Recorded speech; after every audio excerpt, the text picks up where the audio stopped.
performed Run to the Litter like 1,300 times, and then I've seen these stories over and over and over again at every speech.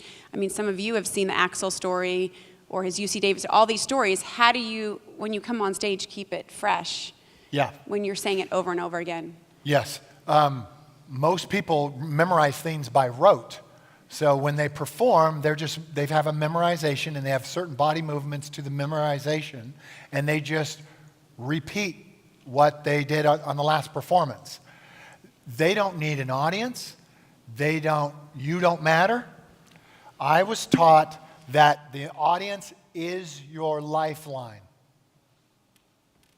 Think about that. Your audience is your lifeline. If you don't have them, you got nothing. They don't care what comes out of your mouth. They care about their own lives. So the audience is always the lifeline. When I come out here, like this morning when I came out to tell the Axel story, I know the Axel story, but I'm not worried about memorizing it or what the first word is. I'm looking at you. I'm connecting to human beings. I'm waiting for you to sit down. And as soon as I have the connection, I talk. I never talk when people aren't listening. People aren't listening when they're hustling in the door. People aren't listening when they're trying to find their seat. People aren't listening when there's, commotion in the room. So I don't talk. Don't talk when people aren't listening. Wait. Just wait. Don't say anything. They sit down. They're ready. Start. I'm just looking for that lifeline. And my energy always goes to the best energy in the room. So if you find me locking in on you, it's because of your energy. If you find me making eye contact with you and talking to you, it's because of who you are, not who I am. You're doing that to me. I'm just reading the energy and going to it. All I want is connection. I want the lifeline, because if I don't have it, I'm going over the cliff.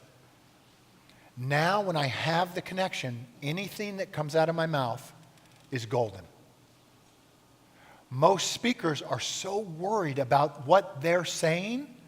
Audiences really don't care what you're saying. They care about your body. They care about how that's expressing itself. And they care about themselves. So when you're taking care of your audience, they fall in love with you. And they fall in love with themselves in your presence. Think about that. They say that, like when I met Dawn, as the theory goes, I didn't fall in love with Dawn. I fell in love with myself in Dawn's presence. I fell in love with the man I became when I was with her. Same is true for your audience. Your audience falls in love with their life based on your relationship with them, and they just met you. That's called instant intimacy. That's called love at first sight. It's irresistible.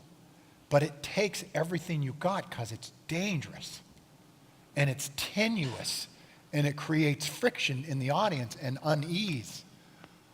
But they love it. It's so rare for an audience to actually feel that they love it. Because audiences are never taken care of. They're spoken as if they're stupid. And then what happens to you when someone talks to you like you're stupid? What do you become? Stupid. You become stupid. And now that's why people have really bad audiences, because they talk to them like they're stupid, and their audience become what they speak and how they see them. And that's kind of our world. I think politicians do this. Media does this. They talk to whoever's listening to them as if they're imbeciles. And so we become imbeciles. And I don't like that. So if you do what I say, you may not win, the presidency. Or you may not win at the highest office, but you'll have true impact with people. And that's what I'm interested in.